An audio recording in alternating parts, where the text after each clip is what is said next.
सगळं समजावून सांगेल। मला सुरुवात किरण गुजर तुमच्यापासून करायची आहे। तुम्ही सत्तेत आहात, सत्तेत असून तुम्हाला इतक्या उशिरा आज का वाटलं की मोर्चा काढावा आणि टोल रद्द करावा? नाही, उशिरा असं नाही। ही मागणी आमची 2006 पासून आहे। आपल्याला माहितीसाठी सांगतो की 15/12/2005 ला टोल बारामतीमध्ये सुरू झाला आणि याचं उद्घाटन 11 मार्च 2006 ला झालं।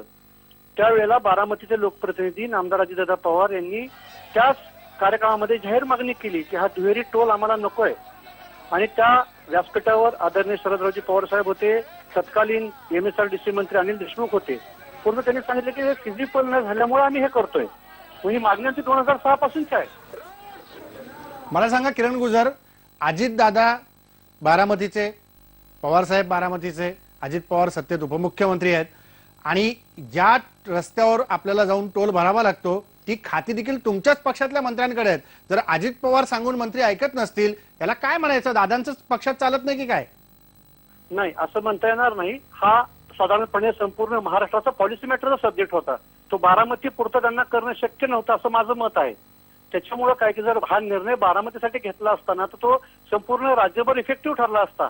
त्यामुळे ते शक्य नसेल म्हणून बारामतीला त्यांनी तो न्याय दिला नाही। परंतु आज मी त्याला मात्र हा न्याय मागण्या इतके कॅपेबल आम्ही झालो आहोत म्हणून आम्ही मागतो आहोत स्वतंत्रपणे। मला सांगा, 2006 पासून आंदोलन तुम्ही करताय, कोल्हापूरचं आंदोलन काल कुठं शांत झालंय, आज कशी काय बारामतीकरांना जाग आली की 2006 नंतर आजच आपण रस्त्यावर यावं? नाही, तुम्ही जर याच्या पूर्वीचा पत्रव्यवहार पाहिला तर बारामतीकरांची मागणी आहे। फक्त बारामतीकर मी पत्रव्यवहार म्हणत नाही किरण गुजर, मी पत्रव्यवहार म्हणत नाही। तुम्ही आज सत्ताधारी असून रस्त्यावर आलात याच्याविषयी मी बोलतोय।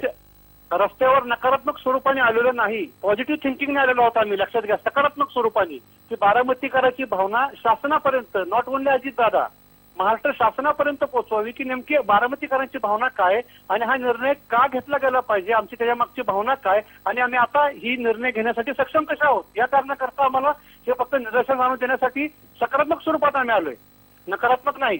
दुसरीकडे किरण गुजर, एक महत्वाचा प्रश्न, ज्या टोल नाके जे उभारले गेले नगरपालिकेच्या 21 एकराच्या भूखंडावर, त्या भूखंडाच्या याला ज्या कंपनीला तुम्ही टोल दिलं त्यांनी बँक ऑफ कडने 120 कोटीचं कर्ज घेतला असा आरोप विरोधी पक्ष तुमच्यावर करताय।